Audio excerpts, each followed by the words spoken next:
বড় হয়েছে এখন, হবু ডাক্তারও। এত আবেগী হলে তো চলে না। তবে এত চেষ্টা করেও কোনো মতে চোখের জল আটকাতে পারল না সে।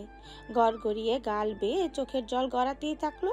কিছু বলবে, গলা যেন চেপে ধরেছে কেউ। রুম জুড়ে পিন পতন নীরবতা। বাবা ও মেয়ে দুজনেই চুপ। কেউ যেন কথা খুঁজে পাচ্ছে না। বুক চাপা কষ্টে শব্দের জোড়া তালি দিতে ব্যর্থ বাবা ও মেয়ে। বুকে জমা অভিমান থেকে শখের হঠাৎ বলতে ইচ্ছে করলো, আমি কি বেশি খাচ্ছি বাবা? খুব বেশি বোঝা হয়ে গেছি তোমার? কেন পর করে দিচ্ছ? কেন চিরচেনা বাড়ি থেকে তাড়িয়ে দিতে চাচ্ছ? তবে কি আমাকে আর ভালোবাসো না বাবা? আমাকে তোমাদের কাছে রেখে দাও না বাবা। কিন্তু চাইলেও বুকের কথা মুখে বলা হলো না। সারাফাত চৌধুরী মেয়ের মুখের দিকে তাকিয়ে আছেন। তারপর মুখে হাসি এঁটে জবাবে বললেন, তুমি সারা জীবন শুয়ে বসে খেয়েও আমার অর্থ ফুরাবে না মা। মেয়েরা প্রাপ্ত বয়স হলে পাত্রস্থ করা প্রতিটা পাওয়ারই গুরুত্ব দায়িত্ব। সায়ন, শ্রদ্ধা, শোক, স্বর্ণা, শীতল, সাম্য, সৃজন, এরা আমার বাগানের এক একটা জীবন্ত ফুল। এরা সামান্য ব্যথা পেলে তারা দ্বিগুণ আঘাত আমার বুকে এসে লাগে মা। সেই আমি কিভাবে পর করব তোমাকে? পর করে আমি নিজেই ভালো থাকবো। তোমরা আছো বলেই তো আমার পৃথিবীটা এত সুন্দর। আহনাফ ছেলেটা ভালো, সে নিজে এসে আমার কাছে তোমার হাতটা চেয়েছে। তোমার ভাইরা চাচ্চুরা ছেলেটার খোঁজ নিয়েছে, খারাপ রিপোর্ট আনতে পারেনি। আমরা সবাই চাই তুমি ভালো থাকো। আমার বিশ্বাস ছেলেটা তোমায় সুখে রাখবে, খুব ভালো রাখবে। রাজি হয়ে যাও মা। শখ ফুপিয়ে কাঁদতে লাগলো। মেয়েকে কাঁদতে দেখে উনি মেয়ের মাথায় হাত বুলিয়ে অনেক কথাই বুঝিয়েছেন। শখ আবারও বাবার কথা নিশ্চুপ হয়ে শুনেছে। বাবার মুখ দেখে বুঝেছে এই বিয়েটা হলে বাবা খুশি হবে। মা, চাচিরা সহ বড় ভাইরাও খুব খুশি। সবার কথা ভেবে তার মতের কথা জানতে চাইলে সে সম্মতি সুযোগ মাথা নাড়িয়েছে, অর্থাৎ বিয়েতে রাজি। অথচ মুখে মুখে সম্মতি দিলেও তার মনটা অশান্ত হয়ে আছে। হাউ মাউ করে কাঁদতে ইচ্ছে করছে। বিয়ের রীতিনীতি একদমই পছন্দ নয় তার। কারণ বিয়ের ছলে সম্পর্কের রূপ বদলায়, ধরন বদলায়। বিয়ের আগে বাপ ভাইরা যতই বলুক সম্পর্কগুলো আগের মতোই ঠিকঠাক থাকবে, আদৌ তা হয় না। বরং বিয়ের পর মেয়েদের বোঝানো হয় বাপের বাড়ির থেকে শ্বশুর বাড়ি আপন, তারাই আপন, তারাই তোমার প্রিয়জন, তারা মিটাবে তোমার সকল প্রয়োজন। সেখানেই যাও, সেটাই তোমার আপন ঠিকানা। রক্তের বন্ধনকে বুড়ো আঙ্গুল দেখিয়ে আপন করে নাও অচেনা মানুষগুলোকে। কষ্ট হলেও কিছু করার নেই, বাধা দেওয়ার মতো জোর নেই। এটাই মেয়েদের ভবিতব্য। মানতেই হবে, যেতেই হবে শ্বশুর বাড়ি। এখন বাপের বাড়ির মেহমান তুমি। ছেলে পুষে বিয়ে দেওয়ার পর বাপের বাড়ি থাকার সময় ফুরিয়েছে তোমার। অন্যের ঘরের ঘরণী তুমি। প্রদীপ হয়ে আলোকিত করো অন্যের জীবন, অন্যের সংসার। পুরনো সব মায়া ছেড়ে আঁকড়ে ধরে নতুন মায়াকে। সেই মায়াতেই বেঁধে রাখো সংসারের প্রতিটি সদস্যকে। অন্যের ঘরের ঘরণী তুমি। প্রদীপ হয়ে আলোকিত করো অন্যের জীবন, অন্যের সংসার। পুরনো সব মায়া ছেড়ে আঁকড়ে ধরে নতুন মায়াকে। সেই মায়াতেই বেঁধে রাখো সংসারের প্রতিটা সদস্যকে। তবেই না হবে তোমার নারী জাতির জীবন সার্থক। স্বর্ণ ল্যাপটপে কাজ করছে। বিছানার হেডবোর্ডে হেলান দিয়ে মনোযোগ সহকারে কি যেন করছে। তাকে মনোযোগী দেখে শীতল টাকা দেওয়ার ধান্দায় দু একবার খোঁচালেও কাজের কাজ কিছুই হলো না। তাই বকতে বকতে নিচে চলে গেছে। সব পড়ার টেবিলে চুপ করে বসে আছে। দৃষ্টি বইতে নিবদ্ধ থাকলেও পড়াতে মন নেই তার। মস্তিষ্কে নানান ভাবনা। মুখ শুকিয়ে চুপসে গেছে। কিছুক্ষণ আগে আহানা ফোন করেছিল তাকে। বিয়েতে সম্মতি দিয়েছে শুনে ছেলেটা খুব খুশি। মাত্রা অতিরিক্ত খুশিতে কথা বেরোচ্ছিল না মুখ দিয়ে। বারবার কথা আটকে আসছিল তার। কতবার শখকে ধন্যবাদ দিয়েছে সেও হয়তো জানে না। পছন্দের কাউকে পেলে এমনই হয় বুঝি, কি জানি। তার জীবনে এমন অনুভূতির কেউ আসেনি। ঘটা করে কাউকে ভালোবাসিও বলা হয়নি, মন দেওয়া নেওয়া হয়নি। সে বাবার রুম থেকে এসে পড়ার টেবিলে বসেছে। নীরবে জানিয়েছে সে বিয়েতে রাজি, কিন্তু মনের তোলপাড় বন্ধ হচ্ছে না। হাত পা অনবরত কাঁপছে। আর কিছুক্ষণ পরে আহানাব চলে আসবে। হাতে রিং পরিয়ে তাকে বউ হিসেবে চিহ্নিত করবে। দুই পরিবারের নতুন করে সম্পর্ক জুড়বে, সম্বোধনেও পরিবর্তন আসবে। এসব নানান কথা ভেবে শখ বইয়ের পাতা উল্টাতে উল্টাতে স্বর্ণের উদ্দেশ্যে বলল। আমার কি বিয়েটা করা উচিত স্বর্ণা? স্বর্ণ তাকালো না, শক্ত করে নিজের ঠোঁট কামড়ে ধরে দ্রুত গতিতে টাইপ করছে সে। তীক্ষ্ণ দৃষ্টিতে তাকিয়ে আছে ল্যাপটপের দিকে। শখের কথাটা শুনেও সাথে সাথে জবাব দিল না, বরং একটু সময় নিয়ে হাতের গতি কিছুটা কমিয়ে এনে ধীরে সুস্থে উত্তর করলো। উচিত। কেন উচিত? তোমার হবু বর মানুষ হিসেবে পারফেক্ট। একজন পারফেক্ট মানুষই পারে পারফেক্ট পার্টনার হতে। নরম সরম মেয়েরা একা বাঁচতে পারে না। বাঁচতে চাইলে পৃথিবীর নিষ্ঠুর মানুষরা তাদের বাঁচতে দেয় না। হয় নারী কলঙ্কের কালি লেপটে দেয়, নয়তো খুবলে খেয়ে পৃথিবী থেকে বিতাড়িত করে। এই জন্য মেয়েদের নিরাপদ আশ্রয় দরকার, ছায়া দরকার। মন ভরে কাদার জন্য হলেও বিশ্বস্ত বুক দরকার। আহানাফ ভাই নিঃসন্দেহে ভালো মানুষ, তাকে নিয়ে সংশয় রেখো না, বরং মেনে নাও। ভুলে যেও না, শুদ্ধ সায়ন ভাইয়ের কলিজার আমরা 3 বোন। আমাদের জন্য তারা কি কি করতে পারে ধারণাও করতে পারবে না তুমি। সে ভাইরা যাত্রার হাতে তোমাকে তুলে দেওয়ার সিদ্ধান্ত নিবেন না, তাই নিশ্চিত থাকো। নিশ্চয়ই আহানাফ ভাইয়ের মাঝে বিশেষ বিশেষত্ব আছে বলেই তারা তার সাথে তোমার বিয়ের কথা ভেবেছে। স্বর্ণের স্পষ্ট ভাষায় স্পষ্ট কথাগুলো শুনে শখ সত্যি সত্যি অহেতুক চিন্তা বাদ দিল। তাই তো, মাথার উপর বড় ভাইরা থাকতে এত ভয় কিসের? তার ভাইরাই তো আর 5টা ভাইয়ের মতো না। এসব ভেবে সে মন মরা হয়ে বসে থাকলো না, বরং উঠে নিচে গেল। তাকে যেতে দেখে স্বর্ণ কেবল তাকিয়ে রইল। বাড়ির মূল ফটক দিয়ে আইসক্রিম খেতে খেতে হাঁটতে হাঁটতে আসছে সাম্য, সৃজন আর শীতল। সাওয়ান চৌধুরী বের হতে দেখে 3জন ধরেছিল আইসক্রিম কিনে নেওয়ার জন্য। উনি ওদেরকে আইসক্রিম কিনে দিয়ে বাড়ির গেটে নামিয়ে গাড়ি দিয়ে চলে গেছে। ওরা আইসক্রিম খেতে খেতে বাড়িতে প্রবেশ করলো। ইতিমধ্যে ওরাও জেনেছে শখকে আজকে দেখতে আসবে। কিছুদিন পর তার বিয়ে। তারপর শখ তাদের ছেড়ে শ্বশুরবাড়ি চলে যাবে। আপু চলে যাবে ভেবে কষ্ট লাগলেও সুদর্শন দুলাভাই পাবে বলে ভীষণ খুশি তারা। আহানাবকে পছন্দ হয়েছে কিনা? ড্রয়িং রুমে সারাফাত চৌধুরী, সায়ন সহ বাড়ির 3 গিন্নি এসে বসেছে। বড়দের হাতে চায়ের কাপ। আহানাফরা বাকি লম্বা জ্যাম আটকে গেছে, একটু আগে ফোন করে তাই জানিয়েছে। সারাফাত চৌধুরী ফিরে আগে 1 কাপ চা পান করেন, নয়তো ওনার মাথা ভার হয়ে থাকে। সারাফাত চৌধুরীর জন্য চা না বানিয়ে সিতারা সবার জন্য বানিয়েছেন। প্রতি সন্ধ্যায় 3 চায়ের চা না খেলে চলেই না। আহানাফদেরও আসতে দেরি হবে। এই ফাঁকে বাড়ির সকলে 1 ধোয়া চা আড্ডা হয়ে যাবে। শখকে ডেকে তার হাতে কাপ ধরিয়ে দিয়েছে সিমেন্ট। কথাবার্তা বলে মেয়েটাকে সহজ করার চেষ্টা করছেন তারা। এদিন তাদের জীবনেও তো এসেছিল, বিধায় তারাও জানে এ মুহূর্তের কথা। তখনই বাড়ির 3টে বিচ্ছু হই হই করতে করতে ড্রয়িং রুমে ঢুকলো। নিজেদের আইসক্রিম ভাগাভাগি করে নিল। সবার জন্য আনা হয়েছে আইসক্রিম, যার যারটা তাকে বুঝিয়ে দেওয়া হলো। বাটি আইসক্রিমের বাটি থেকে 1 বাটি আইসক্রিম নিয়ে সৃজনকে দিয়ে সুদ্দের কাছে পাঠিয়ে দিল সিরাত। সায়ন চায়ের কাপ রেখে ভাই বোনদের থেকে 1 কামড় করে খাবেই। নিজে না নিলে সে জোর করে খাবে, অজ্ঞতা বাধ্য হয়ে দিতেই হলো। সাম্য হঠাৎ আইসক্রিম খাওয়া থামিয়ে কিছু ভাবতে বসেছে। ভাবার পূর্বে সমাপ্তি টেনে সে উঠে সারাফাত চৌধুরীর পাশে বসলো। তারপর চিন্তিত সুরে বলল, বড় আব্বু, শখ আপুকে অচেনা কারোর সাথে বিয়ে দিও না। এই কথা শুনে সবার দৃষ্টি পড়লো সাম্যের দিকে। সবাইকে তাকাতে দেখে সাম্য ভয় পেল না, ভরকালো না। সে ছোট থেকেই এমন, যখন যা বলতে চাইবে পুরো কথাটুকু শেষ করেই থামবে, আর অপর মানুষটাকে বাধ্য করে তার কথা শুনতে। হঠাৎ এমন কথা বলে সারাফাত চৌধুরী শুধালেন, কেন বাবা, দিলি কি হবে? আমরা তো আপুর শ্বশুর বাড়িতে থাকবো না, ওরা যদি আপুকে মারে বকে। ছোট ভাইয়ের চিন্তা বড় বোনের সেফটি নিয়ে। আহা কি মধুর সম্পর্ক। কিন্তু শখ হাসিটা মিলিয়ে গেল। পুনরায় তার চোখের কোণে অশ্রু জমে গেল। বুঝে ওঠার আগেই গাল বেয়ে অশ্রু ফোঁটা গড়িয়েও গেল। সায়ন সেটা খেয়াল করে এবারে জবাবটা সেই দিল। আমরা 4 ভাই আছি কি করতে?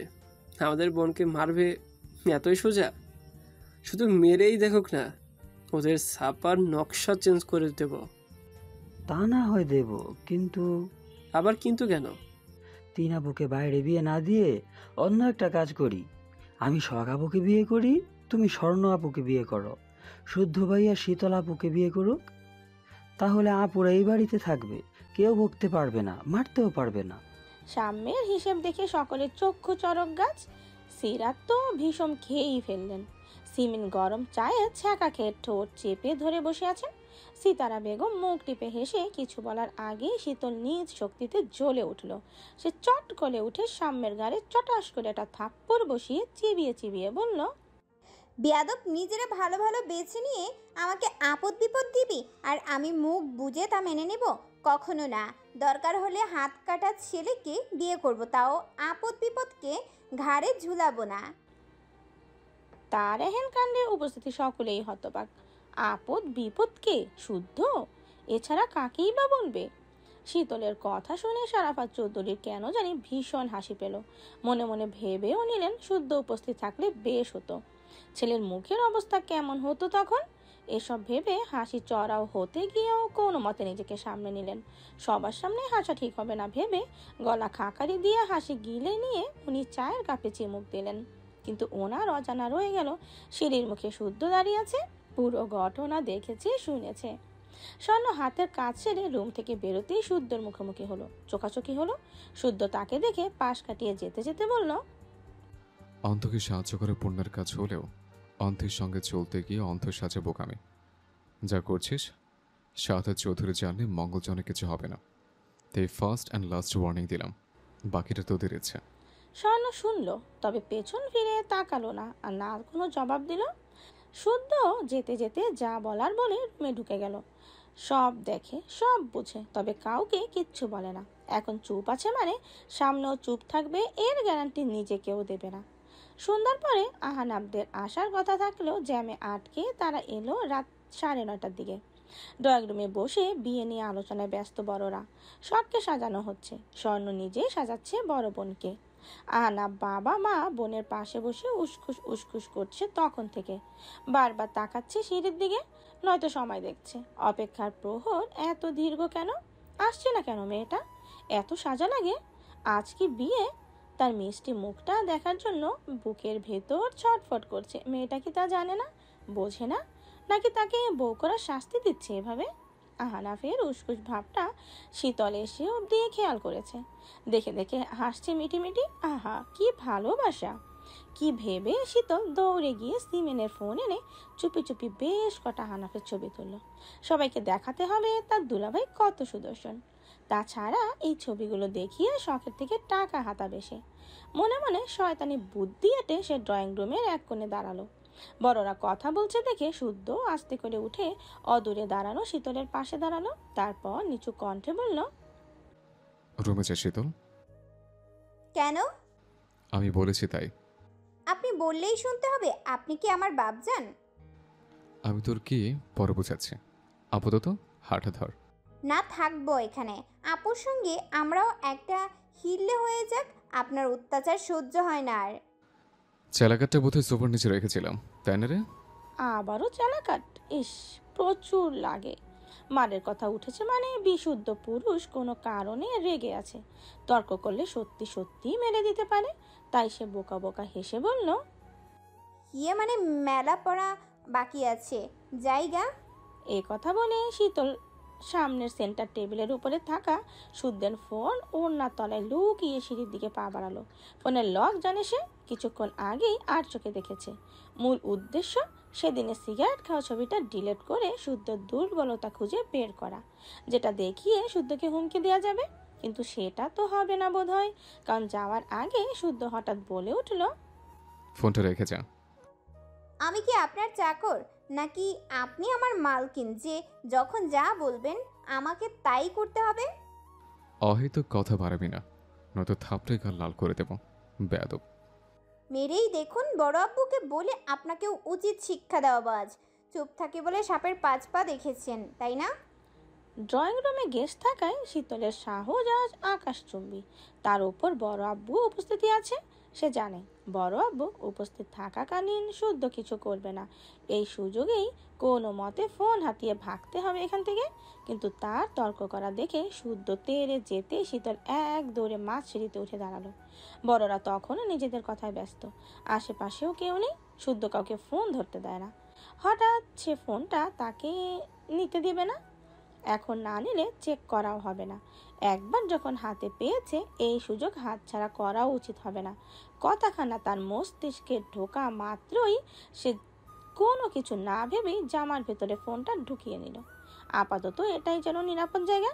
বিশুদ্ধ পুরুষ আর যাই হোক, এবার আর কেড়ে নেওয়া সাহস দেখাবে না, আর না নোংরামি করতে এগিয়ে আসবে, এইটুকু বিশ্বাস তার আছে।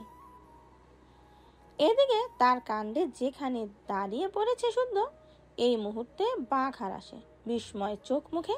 কিছু বলার আগে শীতল এক দৌড়ে উপরে চলে গেল। এখান থেকে শোনা গেল দরজা আটকানোর শব্দ।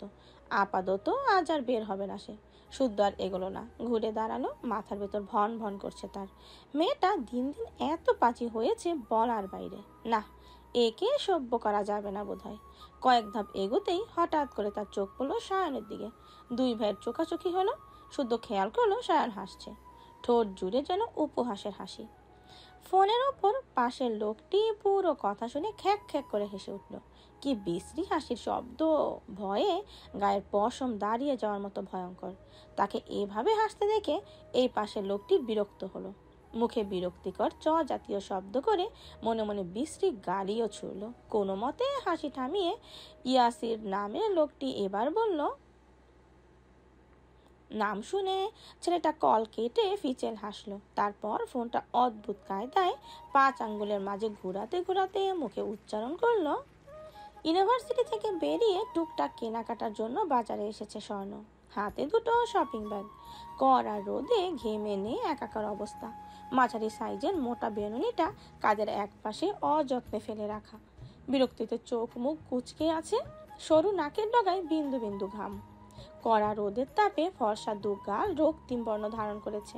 শখের পরীক্ষা থাকায় আজ একাই আসতে হয়েছে তাকে, নয়তো ঝামেলার কাজে খুব একটা জনায় না নিজেকে। এখন কতক্ষণে ঘুরে ঘুরে শীতলের জামার সঙ্গে ম্যাচিং করা ওড়না খুঁজে পাবে কে জানে। শুধু শীতলের নয়, সিরাত তার ব্লাউজের ফলস আর সিতারা দিয়েছে দুটো শাড়ি কিনতে, হালকা কালারের মধ্যে। শাড়ি দুটো অভাবী দুস্থ এক মাঝবয়সী মহিলার জন্য। তাদের বড় মা প্রায় এভাবে দান করেন, এ আর নতুন কিছু নয়। এদিক দিয়ে মহিলার মন মানসিকতা অনেক ভালো। সে বাজারে যাবে শুনে সিমেনও সুরে সুরে জানিয়েছে নরম দেখে রুমে পরা একজোড়া স্যান্ডেল আনতে। কদিন ধরে ওনার এক পার্ট স্যান্ডেলে পাওয়া যাচ্ছে না। তবে ধারণা করা যাচ্ছে এই আকাম বাড়ির একমাত্র উড়নচণ্ডী কন্যা শীতলই ঘটিয়েছে। কারণ সে ইঁদুর তেলাপোকা দেখলেই স্যান্ডেল দিয়ে মারতে যায়। মেরে ক্ষান্ত হলে ঠিক ছিল, কিন্তু না, সে ইঁদুর তেলাপোকা মেরে সেটা আবার রেখে আসে যার ওপর রাগ থাকে তার রুমের চিপায়। এটাই তার রাগের গোপন বহিঃপ্রকাশও বলা চলে। স্বর্ণ ঘুরে ঘুরে সবার কিছু কিনতে কিনতে পেরিয়ে গেছে। ক্ষুধাও লেগেছে। খুব বেশি প্রয়োজন ছাড়া বাইরের খাবার খায় না সে, এখনো খাবে না। একেবারে বাড়ি গিয়ে ফ্রেশ হয়ে ভাত খেতে বসবে। এসব ভেবে চিপা গলি ধরে হাঁটতে হাঁটতে হঠাৎ ব্যাগের ভেতরটা কেঁপে উঠল। ফোন ভাইব্রেট হচ্ছে দেখে সে ব্যাগ থেকে ফোন বের করে কানে ধরতেই সায়ন বলল, জান, কোথায় রে তুই? বাজারে এসেছি। বাজারে কেন? কাপড় চোপড় কেনার ছিল। কেনা শেষ নাকি বাকি আছে? প্রায় শেষ।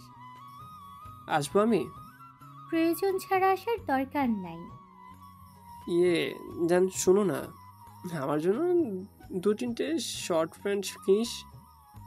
বউয়ের পছন্দ করা শর্ট পরার ফিলিংস জেনে রাখা দরকার।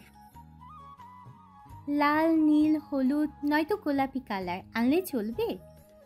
তুই আনতে পারলে আমিও পড়তে পারবো। পরে একেবারে তোর সামনে গিয়ে দাঁড়াবো। এখন যা ভালো মনে করিস আন। আমাকে সামলানোর দায়িত্ব তো তোরই, তাই না? অসভ্য। ধন্যবাদ। আচ্ছা শোনো না জান, বাসায় ফিরে আগে ইনবক্স চেক দিস, কাঙ্ক্ষিত সারপ্রাইজ আছে। তুমি কি বাসায়? বাসায় থাকলে কি হবে, দৌড়ে এসে চুমু দিবি। ধরে নাও দিতাম। বাসায় ছিলাম না, তবে এখনই যাচ্ছি।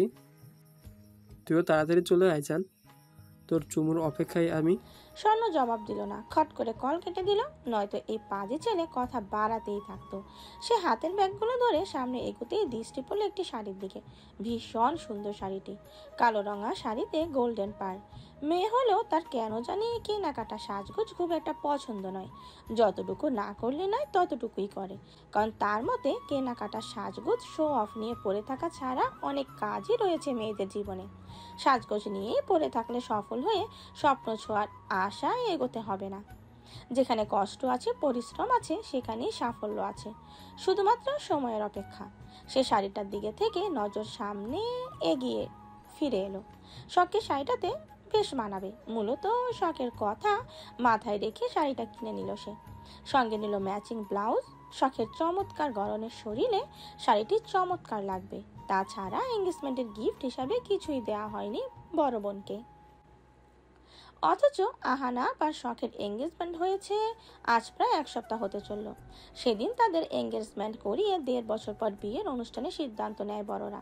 ততদিনে শখের পাসপোর্ট ভিসাও রেডি হয়ে যাবে। অনুষ্ঠানের পরপরই আহানাপ শখকে নিয়ে চলে যাবে বাইরের দেশে। সেখানে দিয়েই শখ ডাক্তারি পাশ করবে। আহানাপ কথা জানালে সবাই পছন্দ হয় প্রস্তাবখানা। শখ অভিমান করে সম্মতি জানায়। মেয়ে রাজি দেখে বড়রা আর কিছু বলে না, কারণ হাতে এখনো অনেক সময় আছে। এর মধ্যে যদি কারো মন পরিবর্তন হয় তাহলে অন্য সিদ্ধান্ত নেওয়া যাবে। মোট কথা, ছেলে মেয়ে দুটো যেভাবে ভালো থাকে পরিবারে সেভাবেই সিদ্ধান্ত নেবেন। এদিকে আহনাফের ছুটি শেষ। 2 দিন পর তার ফ্লাইট। প্রতিবার দেশে এসে যাওয়ার সময় খারাপ লাগা কাজ করলেও এবার যেন দ্বিগুণ খারাপ লাগছে তার। কষ্টও হচ্ছে, মনে হচ্ছে কলিজা ছিঁড়ে রেখে যাচ্ছে। কেন এমন হচ্ছে? শখের জন্য? মাত্রই কদিনের সম্পর্ক, অথচ অনুভূত হচ্ছে তাকে ছাড়া এ জীবনই বৃথা। এই সপ্তাহের মধ্যে আরেকটা কাজ করা হয়েছে। আগে শখ আর স্বর্ণ একই রুমে থাকলেও এবার তাদের রুম আলাদা করা হয়েছে। আহারাব রাত বিরাতে ফোন দেয়। কত কথা থাকে দুজনের। বোনের সামনে কিছু কিছু কথা বলতে অস্বস্তি হয়, লজ্জা কাজ করে। অস্বস্তি থেকে বাঁচতে ফোন হাতে নিয়ে কখনো বাগানে যায় তো কখনো ছাদে। ব্যাপারটা সিতারা সহ অনেকেরই নজরে পড়ে। পরে শুদ্ধ সরাসরি জানায় 2 বোনের একজনকে নিচতলায় চলে আসতে। পরে শখ তল্পি তল্পা সহ চলে আসে নিচতলায়। এখন স্বর্ণ তার রুমে একাই থাকে, আর এ কাজের ফায়দা উঠায় শাওন। সে রাত বিরাতে যখন তখন স্বর্ণের রুমে চলে আসে। তারপর লাট সাহেব হয়ে আদেশের ফোয়ারা ছুড়ে, এ যান, পাজোরা টিপে দে, মাথা টিপে দে, খেতে দে, আরো কত কি। কতবার বলেছে এভাবে যখন তখন রুমে না আসতে, কিন্তু তার কথা শুনলে তো। বারণ করলে উল্টো জেদ করে আসে। নিত্যদিনের নানান ঘটনা ভাবতে ভাবতে শীতলের নাম্বার থেকে ও ফোন এলো। কল রিসিভ করে কানে ধরতেই শোনা গেল তার চঞ্চল কণ্ঠস্বর। এই আপু, আমার ওড়না পেয়েছো? না, খুঁজছি। আচ্ছা খুঁজো। আপু, আমার জন্য একটা শাড়িও এনো প্লিজ। শাড়ি কি করবি? পরবো। আমি বাবাকে বলেছি, বাবা এক্ষুনি তোমাকে বিকাশ করে টাকা দেবে। আমি একটা শাড়ির ছবি পাঠাচ্ছি, দেখ এমন ধরনের নিবি কি না। দাও। শখের জন্য নেওয়া শাড়িটা শীতলকে দেখাতেই শীতল লাফিয়ে উঠল। ভীষণ পছন্দ হয়েছে তার। আবদার জ্বলে বসলো 3 বোনের জন্য একই রকম শাড়ি কিনতে। 3 বোন একই শাড়ি পরে একসাথে ছবি তুলবে, কিন্তু দুর্ভাগ্যবশত কালো শাড়িটা স্টক আউট। অজ্ঞতা, শীতলের জন্য অনিয়ন কালার শাড়ি পছন্দ করলো স্বর্ণ। তার ধারণা মতে এই শাড়িতে শীতলকে ভীষণ আদরে লাগবে। বোনের কথা শুনে শীতল লজ্জা পেল, আবার বায়নাও ধরলো শাড়ির সাথে পরার জন্য চুড়ি টিপ ম্যাচিং করে কিনে আনতে। স্বর্ণ বিরক্ত হলেও মেনে নিল ছোট বোনের আবদার। তার কথা বলতে বলতে শাহাদাত চৌধুরীর অ্যাকাউন্ট থেকে টাকাও চলে এলো। স্বর্ণ শাড়ি পরে না, এ অবধি 2-1 বার পরলেও কয়েক মিনিট পরে খুলে ফেলেছে। শাড়িটারই পছন্দ না তার, কিন্তু শীতলের জেদের কাছে হার মেনে তাকে একটা শাড়ি কিনতে হলো। সে নিল ছাই রঙের সুতি শাড়ি। তারপর টুকটাক আরো কিছু কেনাকাটা করে কয়েক ধাপ এগোতেই কনকের মুখোমুখি পড়লো। কনক তাকে দেখেই হাসি হাসি মুখে বলল, ভালো আছেন আপু? আপনি? আছি একরকম। কোথায় গিয়েছিলেন? কাজ ছিল। ও, কিছু কথা বলার ছিল আপু। বলুন। অঙ্কন কোথায়? অঙ্কনকে? So funny. কড়া রোদে দাঁড়িয়ে ফান করতে ইচ্ছে করছে না যে আপু? অন্যদিন ফানের ফোড়ায় নিয়ে বসবো না হয়, আজ কাজের কথা বলে। কাজ কিংবা অকাজ জানি না, সেই হিসেব করার সময়ও হাতে নেই। তবে যার কথা জিজ্ঞাসা করছেন আমি তাকে চিনি না, তাই জানিও না উনি এখন কোথায়। সায়ন ভাই তো জানে। তাহলে সায়ন ভাইয়ার থেকে জেনে নিন, আসি। এ কথা বলে স্বর্ণ আর দাঁড়ালো না, চোখ মুখ শক্ত করে হাঁটা ধরলো। তাকে যেতে দেখে কনক ঘাড় চুলকে শয়তানি হেসে বলল, শালি একটা চিজ বটে। এ কথা বলে হাসতে হাসতে প্রস্থান করলো সে। স্বর্ণ সিএনজি ডেকে উঠে বসলো তাতে। তারপর বাসায় ফিরে ফ্রেশ হতে গেল। ওয়াশরুম থেকে বেরোতেই আটকা পড়লো কারো বাহুডোলে। পুরুষালী চেনা স্পর্শ পেয়ে নড়চড় করলো না সে, বরং চুপটি করে সেভাবেই দাঁড়িয়ে রইল। অনুভব করলো একান্ত ব্যক্তিগত পুরুষের ছোঁয়া। উন্মাদ পুরুষটিও সুযোগ বুঝে স্থির থাকতে পারলো না, বরং নেশাগ্রস্তের মতো টেনে নিতে থাকলো স্বর্ণের চুলের শ্যাম্পুর ঘ্রাণ, লতানো দেহের বিদেশি সাবানের ঘ্রাণ। হাতটা অবাধ্য হয়ে ঘুরতে লাগলো কোমরের আশেপাশে। সিতারা, সিরাত, সিমেন চৌধুরী কিছুক্ষণ আগে হন্তদন্ত হয়ে বেরিয়েছে সিতারার অসুস্থ মাকে দেখতে। হঠাৎ মায়ের অসুস্থতার কথা শুনে সিরাত কাঁদতে শুরু করে। সাফওয়ান চৌধুরী মিটিংয়ে, তার ফোনটা ওনার কেবিনে সাইলেন্ট অবস্থায় বেজে চলেছে। পরে মেজো যাকে সামলাতে ওনারাই ওনার সঙ্গে যান। ওনারা রাস্তার মোড়ে যেতেই সায়নের সঙ্গে দেখা হয়। শখও চলে আসবে একটু পর। শীতল কলেজ থেকে ফিরে খেয়ে ঘুমিয়েছে বিদায় তাকে ডাকেনি। বাড়ির গাড়িতে যাচ্ছে দেখে সায়ন সাবধানে যেতে বলে বাড়িতে ঢুকলো। ড্রয়িং রুমে কেউ নেই দেখে উপরে চলে এলো। শীতলের রুমের দরজাটা বন্ধ। পড়ে পড়ে ঘুমাচ্ছে বোধহয় ঘুম কাতুরে পাগলিটা। আরেক কন্যা কি ফিরেছে নাকি বাজারেই রয়ে গেছে এখনো? স্বর্ণ ফিরেছে কিনা দেখতে রুমে ঢোকে পানির শব্দ পেয়ে বুঝলো সে ওয়াশরুমে, তাই অপেক্ষা করতে থাকলো তার বের হওয়ার। 10 মিনিটের মাথায় বের হতেই স্বর্ণ আটকা পড়লো বাহুডোরে। গালে পেলে পুরুষালী ঠোঁটের স্পর্শ, গ্রাবিন পেল খোঁচা খোঁচা দাড়ির খোঁচা। ধীরে ধীরে এই স্পর্শ গাঢ় হচ্ছে দেখে স্বর্ণ নিজেকে ছাড়াতে চাইল, কিন্তু সায়ন ছাড়তে অনিচ্ছুক। সে নিজের মতো করে স্বর্ণের শরীরে স্পর্শ লেপটাতে ব্যস্ত। স্বর্ণ জোরপূর্বক সায়নকে নিজের থেকে ছাড়ানোর চেষ্টা চলমান রেখে বলল, সিগারেট খেয়ে আমার কাছে আসতে বারণ করেছিলাম না? বারণ করলেই শুনতে হবে নাকি? হবে। হবে না। বীর পুরুষেরা সব সময় বউয়ের কথা শোনে না, শুনলে অনেক ভুগতে হয়। ক্ষুধা লেগেছে, ছাড়ো। আমারও। ফ্রেশ হয়ে এসো, খাবার বাড়ছি আমি। খাবার তো আমার হাতের মুঠোয়, কিন্তু খেতে আর পারছি কই। স্বর্ণ জান আমার, চল না বিয়ে করে ফেলি। সায়নের হালকি গলায় বলা কথা শুনে স্বর্ণ নিজেকে ছাড়াতে জোরাজোরি শুরু করলো। পাজি লোকটা আবার ফাজলামো শুরু করেছে। তাকে জোর প্রয়োগ করতে দেখে সায়ন ঠোঁট কামড়ে হাসলো। স্বর্ণের পেট খামচে ধরে 2 গালে শব্দ করে চুমু খেলো। তারপর কাঁধে মুখ ডুবাতেই রুমের দরজা খুলে ভেতরে ঢুকে থমকে দাঁড়িয়ে গেল শখ। ওর ফোনের চার্জারটা নিতে এসেছিল, আর এসেই সে এমন ঘটনার সাক্ষী হবে কল্পনাও করেনি সে। রুমে তৃতীয় কারো উপস্থিতি টের পেয়ে স্বর্ণ সায়ন চোখ তুলে তাকিয়ে দ্রুত গতিতে ছিটকে দূরে সরে গেল। শখ নিজেও লজ্জা পেয়ে দৃষ্টি জোড়া রেখেছে মেজের দিকে। এক রাশ অস্বস্তিতে ডুবে কিছু বলার ভাষা পেল না শখ। দাঁড়িয়ে থাকবে নাকি চলে যাবে বোধগম্য হলো না তার। আপন ভাইয়ের সঙ্গে চাচাতো বোনকে এমনটা অবস্থায় দেখে নিজেও বাঁক হারিয়ে ফেলেছে। এখন রুমে চলছে পিন পতন নীরবতা। কে কি বলবে বুঝতে উঠতে পারলো না 3 জনের কেউই। সায়ন বোনের কাছে ধরা খেয়ে চুপ করে দাঁড়িয়ে মাথা চুলকাচ্ছে। আবার স্বর্ণের মুখ দেখে তার খুব হাসিও পাচ্ছে। সে আমতা করে কিছু বলতে গিয়েও থেমে গেল। এরপর মাথা চুলকে পাশ কাটিয়ে তার রুমে চলে গেল।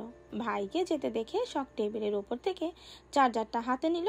এক পলক তাকালো স্বর্ণের দিকে, তারপর স্বাভাবিকভাবে বলল, আমি যা ভাবছি তাই। অকপটে স্বীকার করে নিল স্বর্ণ। না তার গলা কাঁপলো, আর না ততমত খেয়ে প্রসঙ্গ পাল্টানোর বৃথা চেষ্টা চালালো। শখও কথা বাড়ালো না। হতেই পারে, যুগ আপডেট, কাজিন লাভ এখন কমন ব্যাপার হয়ে দাঁড়িয়েছে।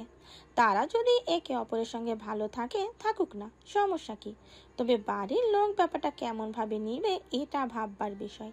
তাছাড়া শাহাদাত চৌধুরী সায়নকে অপছন্দ করার কারণ খুঁজে পাবে বলে মনে হয় না। রাজনীতি করা নিয়ে একটু আপত্তি করলেও মনে হয় না রিজেক্ট করবে। মনে মনে এ কথা ভেবে ধরা খাওয়ার পর সায়নের মুখের বেহাল দশা স্মরণ করে ঠোঁট টিপে হাসলো শখ। বাড়তি প্রশ্ন করে আর কাউকে অস্বস্তিতে ফেলতে চাইলো না দেখে কথা বাড়ালো না। চলে যাওয়ার জন্য পা বাড়াতেই স্বর্ণ ডাকলো। ডাক শুনে সে ঘুরে তাকাতেই স্বর্ণ বলল, আপু আপাতত কাউকে বলো না, কেন? সময় হোক তখন না হয় সবাইকে জানিও। হুম। শুদ্ধ ঢাকা গেছে আজকে প্রায় 4 দিন হচ্ছে। ঢাকা থেকে গতকালকের ফ্লাইটে গেছে সুইজারল্যান্ড। হঠাৎ সেখানে কেন, কি কাজ, কবে ফিরবে, এসবের কিছুই বলেনি সে। কথায় কথায় শুধু জানিয়েছে সেখান থেকে ফিরে একেবারে বাড়ি চলে আসবে কিছুদিন পর রমজান মাস। পূর্বের দিনগুলো ঢাকায় থাকলেও এবারের পুরো রমজান পরিবারের সাথেই কাটাবে। পেশাগত দিক থেকে যা কাজ বাড়িতে থেকে সারবে, আপাতত আর কোথাও যাবে না। এ কথা শুনে একজন বাদে খুশি বাড়ির সকল সদস্য। সে একজন আর কেউ নয়, শীতল। কথাটা শুনে মুখ বাঁকিয়েছে, গালি দিয়েছে। আজকাল শুদ্ধ বাড়িতে ঘন ঘন থাকছে, যেটা ওর পছন্দ হচ্ছে না। পুরুষ মানুষ এত বাড়িতে থাকবে কেন? তারা বাইরে টই টই করবে, নয়তো কাজে মশগুল থাকবে। 3 বেলা খেতে এলো, নয়তো কাজ সেরে একেবারে রাতে ফিরবে। যুগের পর যুগ পুরুষটা তো তাই করে আসছে। নারী থাকবে ঘরবন্দি আর পুরুষ থাকবে বাইরে। কারণ পুরুষতান্ত্রিক সমাজে পুরুষরাই সংসারের রাজা। শখের বিয়ে ঠিকঠাক হওয়ার পর থেকে বাড়িতে আমেজ আমেজ ভাব, খুশি খুশি রব চারিদিকে। সুখ সমৃদ্ধ যেন ছড়ানো চৌধুরী নিবাসে প্রতিটি আনাচে কানাচে।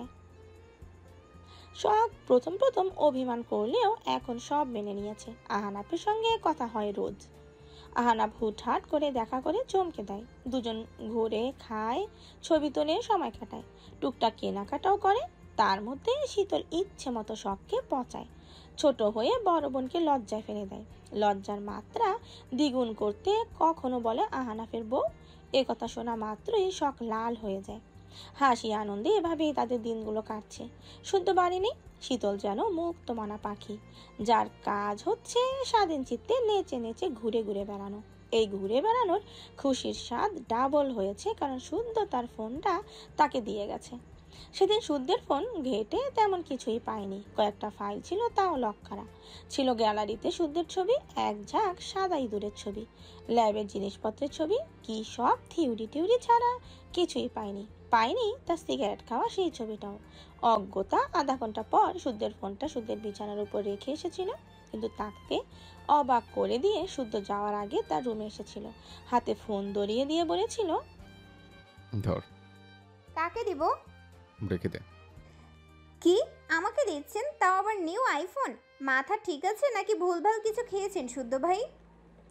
এ কথা বলতে দেরি, কিন্তু তার মাথায় গাঁটটা পড়তে দেরি হয়নি। শীতল ব্যথায় মুখ কুঁচকে কিছু বলতে গেলে তাকে পুনরায় বলেছিল, কাজ কত দূর এগুলো আপডেট দিবি। ভুলেও যদি টিকটক করিস কিংবা টোকে মার্কে বফ জুটিয়েছিস, তোর খবর আছে। সবই বুঝলাম, কিন্তু কিসের আপডেট দিব? আমার বিয়ের হয়েছে, বিপদের চৌরাস্তার কথা ভুলে গেলে পুনরায় মনে করাতে হবে। না না, মনে পড়ে গেছে। তা আপনি কি চলে যাচ্ছেন? কবে ফিরবেন? বলতে পারছি না। শুদ্ধ চলে যাচ্ছে শুনে শীতলের চোখে মুখে খুশি ঝরে পড়ল। তার অবুঝ মন খুশিতে ঝুমঝুম করে নেচে উঠল। একাকিত্বে চিত্তে গেয়ে উঠল, আহা কি আনন্দ আকাশে বাতাসে। সে চাইল, খুশির মাত্রা গোপন করতে পারল না। গাল ভর্তি হেসে গদগদ হয়ে বলেই ফেলল, আলহামদুলিল্লাহ আলহামদুলিল্লাহ। যান যান, সাবধানে যাবেন। এত তাড়াতাড়ি ফেরার দরকার নেই, কেমন? বয়সও তো হচ্ছে, এত ধকল নেওয়ার কি দরকার শুধু শুধু? শুদ্ধ ভ্রুকুটি করে তাকালো। তার যাওয়ার কথা শুনে শীতলের খুশি যেন আর ধরে না। কত বড় বেয়াদব ভাবা যায়, কিন্তু তার এত খুশি শুদ্ধ সহ্য হলো না। মন চাইলো থাবড়ে গাল দুখানা লাল করে দিতে। যাওয়ার আগে মারলো না, তবে এত খুশিও দেখতে ইচ্ছে করলো না। তাই সে হঠাৎ উৎফুল্ল বদনে দাঁড়িয়ে থাকা শীতলের হাত থেকে ফোনটা কেড়ে নিল। ফোন কাটতে দেখে শীতল আঁতকে উঠে চেঁচিয়ে বলল, আরে আরে, নিয়ে নিলেন যে, এক্ষুনি না ফোনটা আমাকে দিলেন। যার মধ্যে কৃতজ্ঞতা বোধ নেই তাকে কিছু না দেওয়াটাই উত্তম। এ কথা শুনে শীতল ভাবলো শুদ্ধ বোধ হয় হাসি মুখে বিদায় নিতে চাচ্ছে না। ফোনটা নিতে গেলে আগে বিশুদ্ধ পুরুষের মন গলাতে হয়।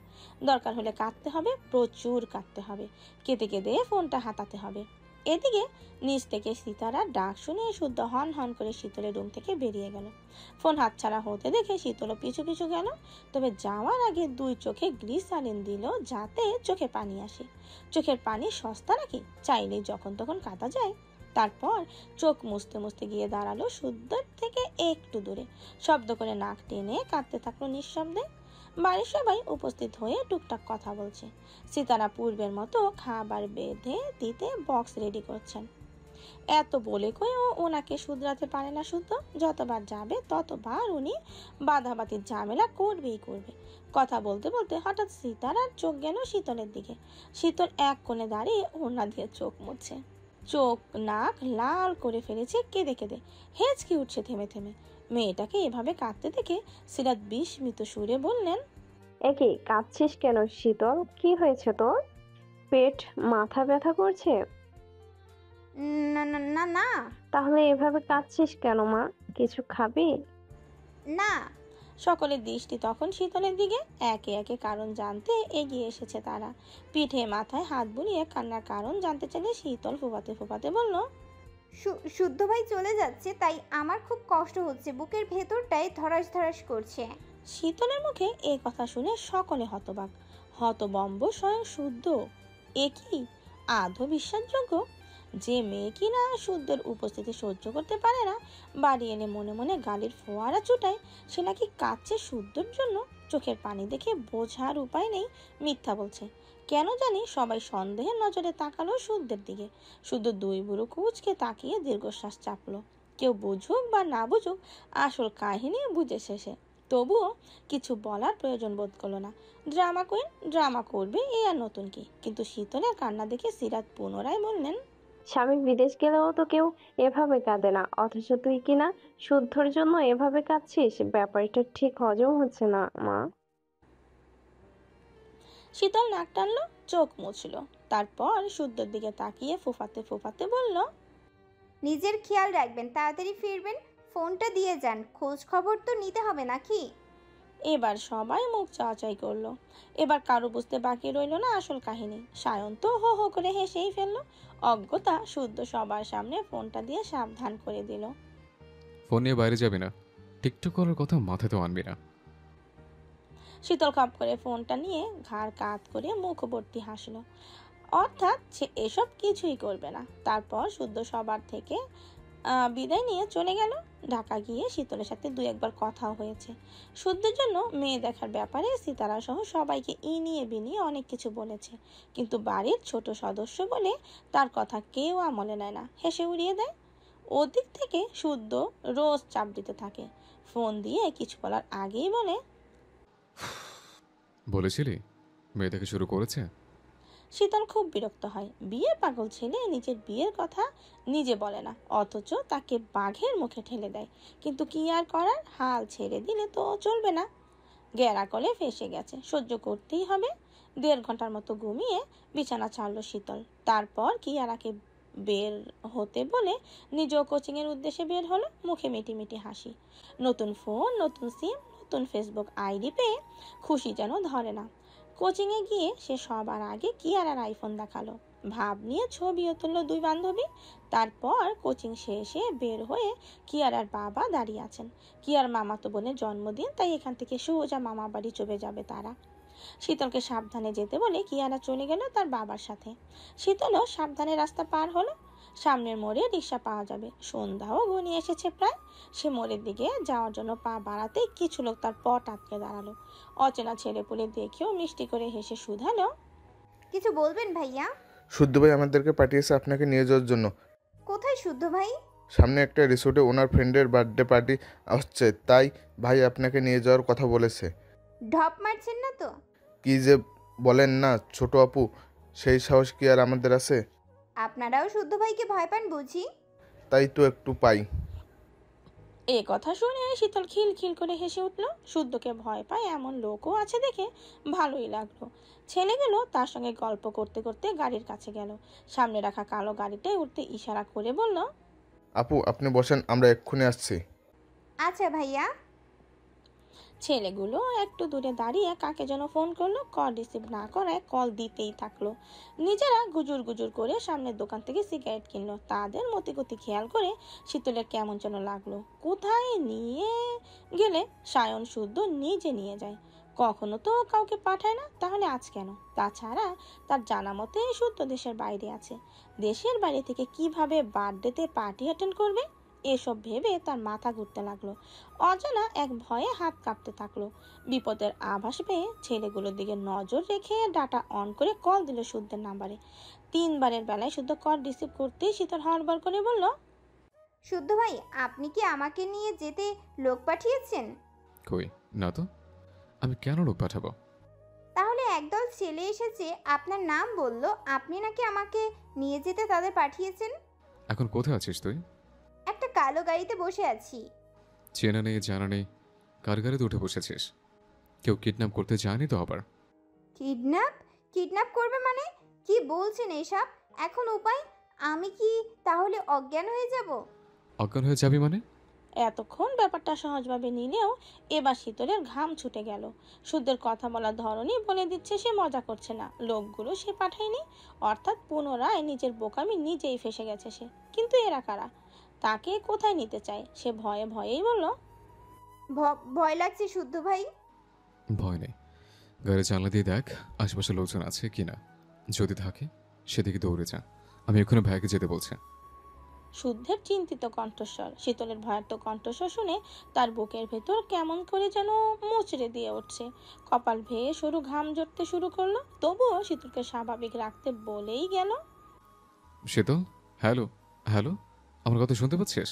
ফোন বন্ধ করিস না, যেভাবে হোক ফোনটা অন রাখ, প্রয়োজনে ফোন সাইলেন্ট করে সেদিনের মতো সেফ জোন লুকিয়ে রাখ। এ কথা বলতে না বলতেই কয়েকজনের কথা শোনা গেল। বুঝলো শীতলের সঙ্গে হাতাহাতি হচ্ছে ওদের। শীতল সমানে চেঁচাচ্ছে, বাঁচান শুদ্ধ ভাই, এরা সত্যি সত্যি আমাকে কিডন্যাপ করে নিয়ে যাচ্ছে। শুদ্ধ ভাই, এরা আমাকে। শীতলের পুরো কথাটা শোনা গেল না। এরপরই ফোনটা অফ হয়ে গেল। কোনোভাবেই ফোনে কল ঢুকলো না আর লোকেশন ট্র্যাক করা গেল।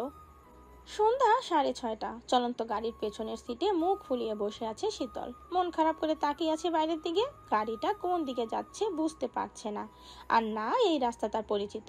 সারাদিন পর অফিস ছুটির কারণে পথে ঘাটে জ্যাম বেঁধেছে। একটু পর গিয়ে জ্যামের কারণে বসতে হচ্ছে মিনিটের পর মিনিট। জ্যাম দেখে চিৎকার করার পায়তারা জুড়তে পারে ভেবে ছেলেগুলো শীতলের চোখ হাত মুখ বেঁধে দিয়েছে। কর্কশ্বরে শাসিয়েছে যেন শব্দ না করে। গাড়িতে গান চলছে যাতে শীতলের ঘোঙ্গানোর শব্দ ভুলেও বাইরে না যায়। পেছনের সিটও অন্ধকার করে রাখা। গাড়ি গ্লাস তুলে দেওয়ায় বোঝারও উপায় নেই জলজান্ত একটা মেয়েকে তারা কিডন্যাপ করে নিয়ে যাচ্ছে। কিডন্যাপ হচ্ছে জেনে শীতল প্রথম প্রথম ভয় পেলেও এখন আর ভয় পাচ্ছে না, বরং রাগ হচ্ছে। মন চাচ্ছে নিজেকে থাপড়াতে। মোট কথা সে এমন বোকামি করলো কিভাবে? নিজের পায়ে হেঁটে এসে গাড়িতে বসে যেসব চিন্তা করলো সেসব আগে কেন করলো না? কেন ভাবলো না বাইরের পৃথিবীটা জনজালে ভরা, বেশিরভাগই নারী খেকো হায় না। এদিকে তার ফোনটাও কেড়ে নিয়েছে ছেলেগুলো। কিন্তু কারা এরা? কোথায় নিয়ে যাচ্ছে তাকে? এসবের পেছনে কে আছে? কে তাদের গোপন শত্রু? কি উদ্দেশ্য তার? তাকে মেরে ফেলবে নাকি তার গায়ে কলঙ্কের বিশ্রী কালি লেপটানো তার উদ্দেশ্য? তাছাড়া আজকাল নাকি দলে দলে কিডনি চোর বের হয়েছে। অল্প বয়সী ছেলে মেয়ে ধরে নিয়ে গিয়ে কিডনি কেড়ে নিচ্ছে। তারও কি তাই করবে নাকি? যদি করে টাকার ভাগ তাকে দিবে নাকি পুরোটাই নিয়ে নেবে? যদি দেয় তো ভালো, নয়তো সেও বদমাশগুলো নামে মামলা ঠুকে দেবে। আর্মির মেয়ের কিডনি কারার স্বাদ জন্মের মতো গুছিয়ে দেবে। আর্মি শব্দটা স্মরণ হতেই বাবার কথা মনে পড়ে গেল তার। ফুপিয়ে ফুপিয়ে কাঁদতে লাগলো সে। কাঁদতে কাঁদতে কান্নার গতি বেড়ে গেল। হঠাৎ তাকে কাঁদতে দেখে ছেলেগুলো একে অপরের মুখ চাচাই করলো। তাদের কাছে খবর আছে এই মেয়ে দেখতে ভোলাবালা হলেও বহুত চালাক। শয়তানি বুদ্ধি তার রন্ধ্রে রন্ধ্রে, তাই ভুলেও এর অভিনয়ে গলা যাবে না। না আবেগ দেখে মায়া করা যাবে, কেঁদে মরে গেলেও সান্ত্বনা দেয়া যাবে না, কারণ কথা চক্করে ফেলে গোপন তথ্য নিয়ে নিতেও পারে। এ কথা ভেবে তারা কেউ কথা বাড়ালো না, বরং নিজেরা নিজেরা গল্প করতে লাগলো। তারপর জ্যাম ছুটলে গাড়ি ছুটালো নির্জন রাস্তার পথে। এই রাস্তায় কেউ নেই, তাকে শীতলের মুখ চোখ খুলে দেওয়া হলো।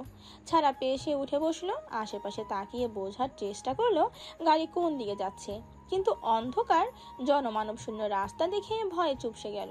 তাকে ভয় পেতে দেখে একটা ছেলে খ্যাক খ্যাক করে হেসে বলল, কিছু খাবেন আপু?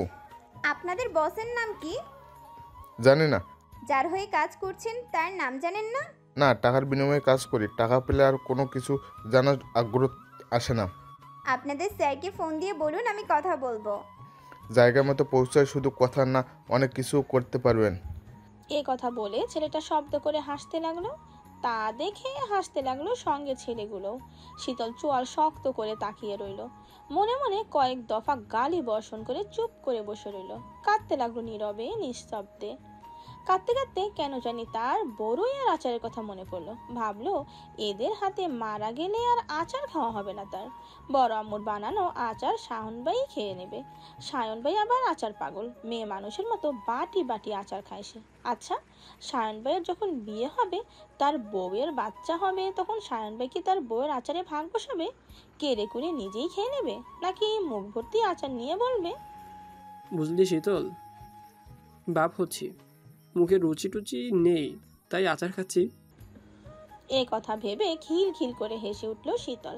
ছেলেগুলো কথা থামিয়ে ঘুরে তাকালো তার দিকে। অদ্ভুত তো, মেয়েটার গায়ে জিন আছে নাকি, এই হাসে এই কাঁদে। শীতল সিটে হেলান দিয়ে বসে কিছু একটা ভাবলো। জিভ দিয়ে ঠোঁট ভিজিয়ে ভ্রু কুচকে একে একে সব ছেলেগুলোর গুনে দেখলো। মোট 5 জন আছে গাড়িতে। একজন একটু পর পর কার সাথে যেন ফোনে কথা বলছে। একবার তার ছবি তুলে কাকে যেন পাঠালো সে। কয়েক মিনিটের মধ্যে পুনরায় কল এলে ছেলেটি রিসিভ করলো। বিনয়ী ভাব কণ্ঠে ঢেলে বলল, ফেনীর দিকে যাচ্ছি স্যার। তাহলে গাড়ি ঘোরাবো? গুডান কুমিল্লায়? জি জি, তাহলে কুমিল্লার দিকে এগোচ্ছি আমরা। শীতল তাদের কথা শুনলো। মস্তিষ্কে ধাক্কা দিল নানান চিন্তা। এদেরকে বিশ্বাস করে ভুল করে ফেলেছে। যেভাবেই হোক গাড়ি থামানোর ব্যবস্থা করতে হবে। বুদ্ধি খাটিয়ে শুদ্ধ সায়ন নয়তো বাবাকে একটা ক্লু পাঠাতে হবে। আর তার আগে কথা বলে এদের মাথা খেতে হবে।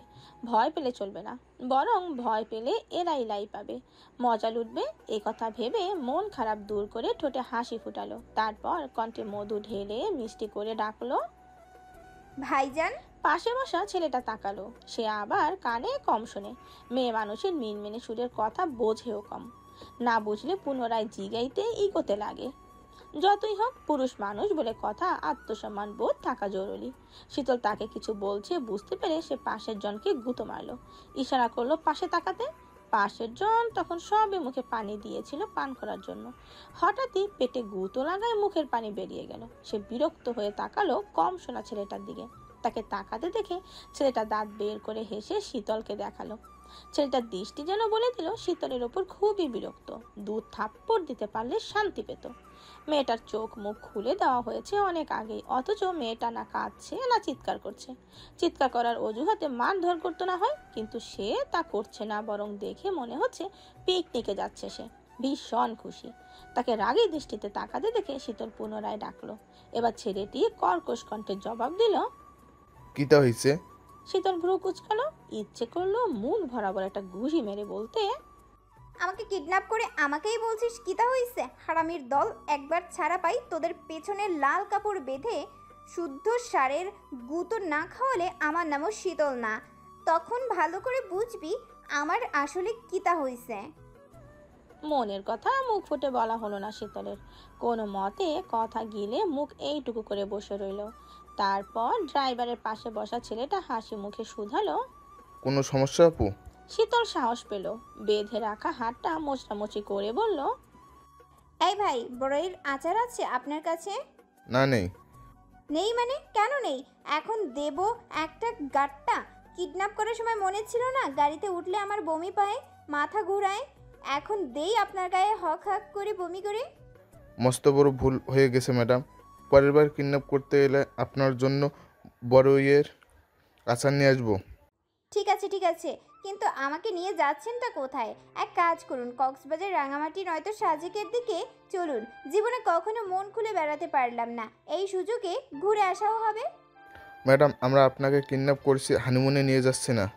আপনাদের মতো পেট মোটা বয়রার টাকলা পোলাপানের সাথে আমি হানিমুনে যেতামও না।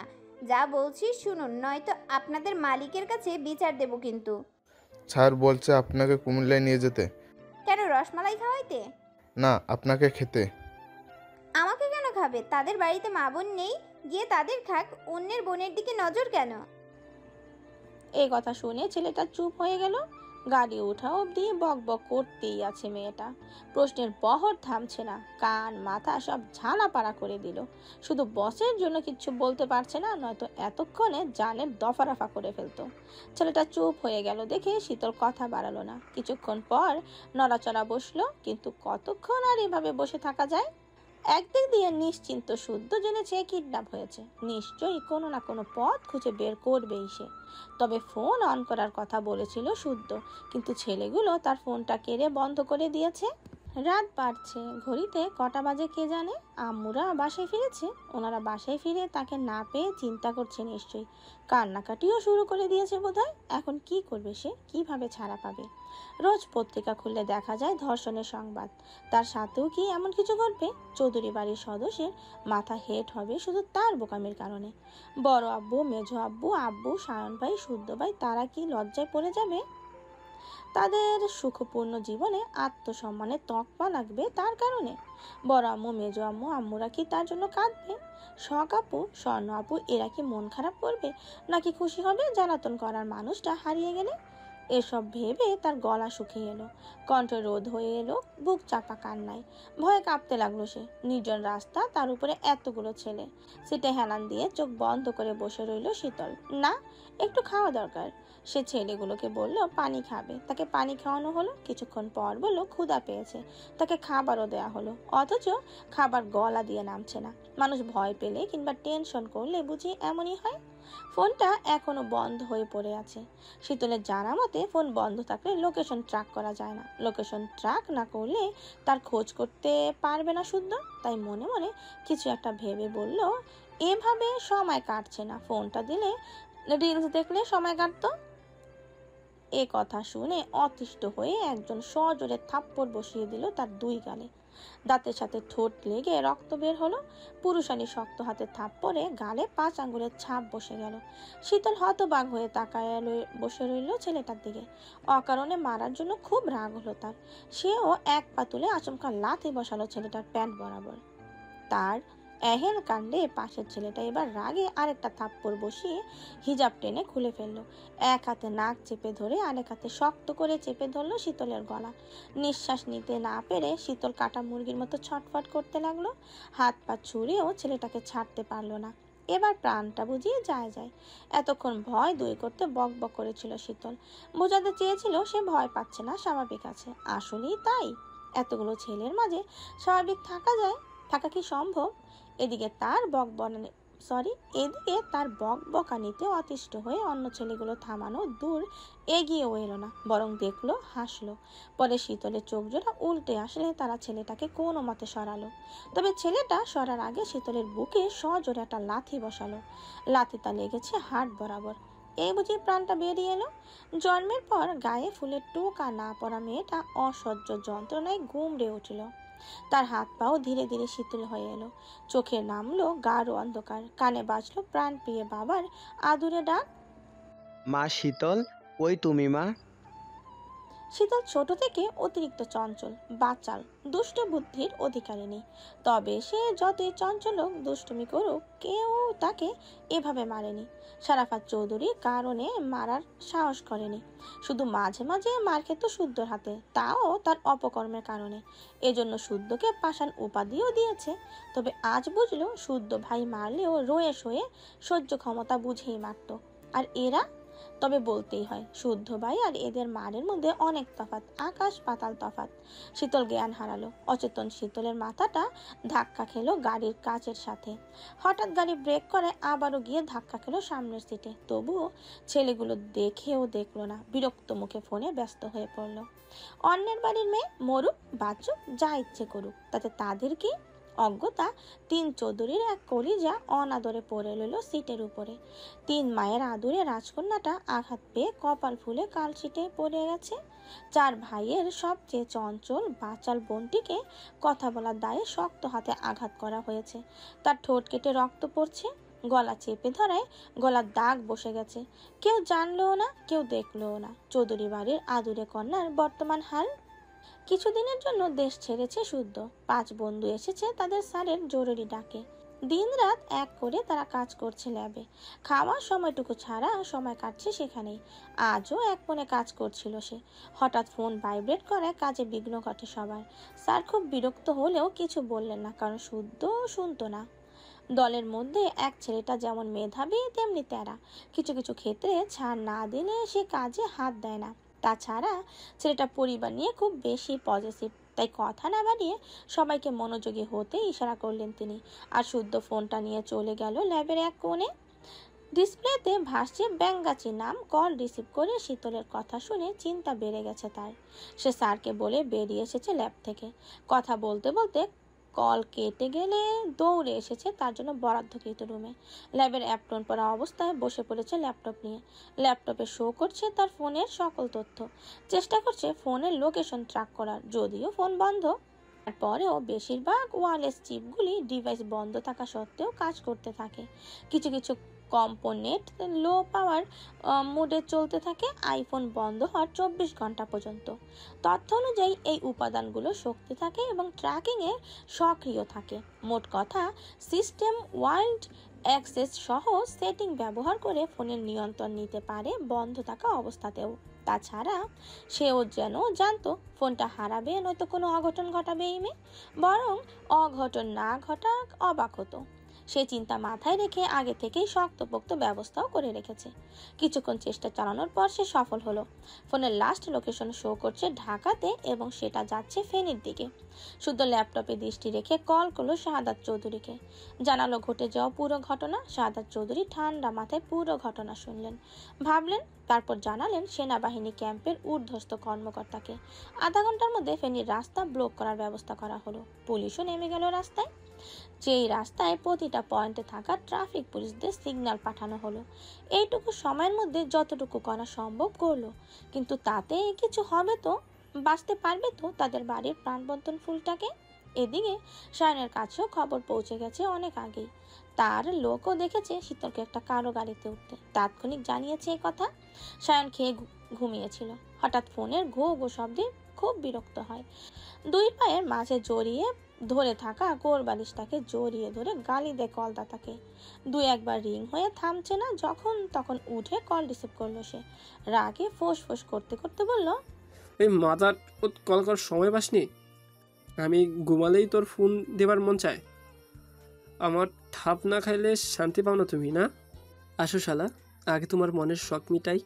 ভুল হয়েছে ভাই, একখান কথা জানার লিগা ফোন দিছি ভাই। পরে জানা যাইতো না তোর ফাকিং কথা? ঢাকা মেট্রো গো 5251, এটা আপনাদের গাড়ির নাম্বার? গাড়ির রং কালো। এ কথা শুনে সায়নের ঘুম ছুটে গেল। তার মা চাচিরা বাইরে গেছে, তাদের কিছু হলো না তো? আজম হঠাৎ করে গাড়ির কথা জানতে চাচ্ছে কেন? এ কথা মস্তিষ্কে ঢোকা মাত্রই তার ভ্রু কুঁচকে গেল। সোজা হয়ে দাঁড়িয়ে মনে করলো তাদের বাড়ির সব গাড়িগুলোর নাম্বার। এই নাম্বারের গাড়ি তাদের নেই। তাই সে বলল, কাহিনী কি আজব? গাড়ির নাম্বার জিগালি কেন? শীতলাবু কিছুক্ষণ আগে কালো একটা গাড়িতে উঠেছে, সঙ্গে ছিল 5টা ছেলে। তবে তাদের দিকে মনে হলো আমাদের এরিয়ার ছেলে না তারা। গাড়ি ফলো করতে থাক, আসছি আমি। বলেও গাড়িটা যেন চোখের আড়াল না হয়। ঠিক আছে ভাই। তারপর থেকে আজম নামের ছেলে সহ কয়েকজন গাড়িটাকে ফলো করছে। শীতলের গাড়ির পেছনে রয়েছে তাদের গাড়িটা, কিন্তু দুর্ভাগ্যবশত সেই মুহূর্তে আজমদের গাড়ির টায়ার পাংচার হয়ে যায়। চোখের পলকে তারা হারিয়ে ফেলে শীতলদের গাড়ি। নিখোঁজ হয় শীতল। তাকে খুঁজতে উঠে পড়ে লেগেছে তার বাপ ও বড় ভাইরা। এ কথা শুনে ইয়াসির হো হো করে হাসলো। তারপর অর্ধনগ্ন শরীরে বিছানার হেডবোর্ডে হেলান দিয়ে বসলো। হাত বাড়িয়ে সিগারেট নিয়ে সিগারেটের ধোঁয়া উড়াতে উড়াতে কল করলো কিডন্যাপারদের একজনকে। বলল, মেয়েটা কই? গাড়িতে এসে। কিছু করিসনি তো তাকে? আমার খাবার সে ভুলেও টাচ করবি না ওকে। জি স্যার। ওর ফোন আর ওকে গাড়িতে রেখে পালা দেখি এবার। ক্যান্সার কুমিল্লা যাব না?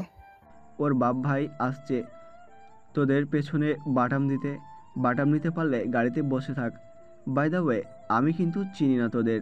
বাই। এই কথা বলে কল কাটতে গিয়েও থেমে গেল ইয়াসির। কিছু একটা ভেবে ঠোঁট কামড়ে হাসলো। ছবিতে দেখা মেয়েটাকে মনে ধরেছে, হাত নিষ্পিস করছে ছুঁয়ে দেখতে। শরীরের গঠন অস্থির, দেখেই মনে হচ্ছে পুরুষালী হাত পড়েনি লতানো দেহে।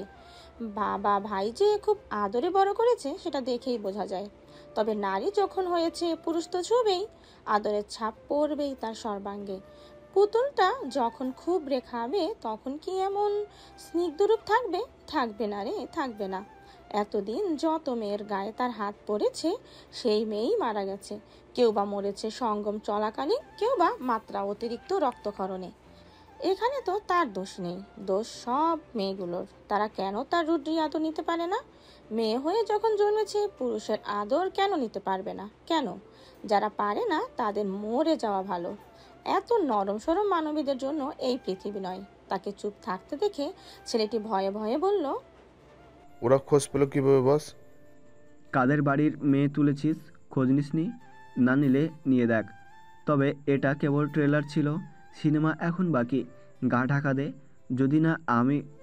যতদিন না আমি বলবো ততদিন বাইরে বেরোস না, নয়তো সায়ন শুদ্ধ তোদের এক একটাকে ধরে এমন ঠাপ দিবে বাপ বলারও সময় পাবি না।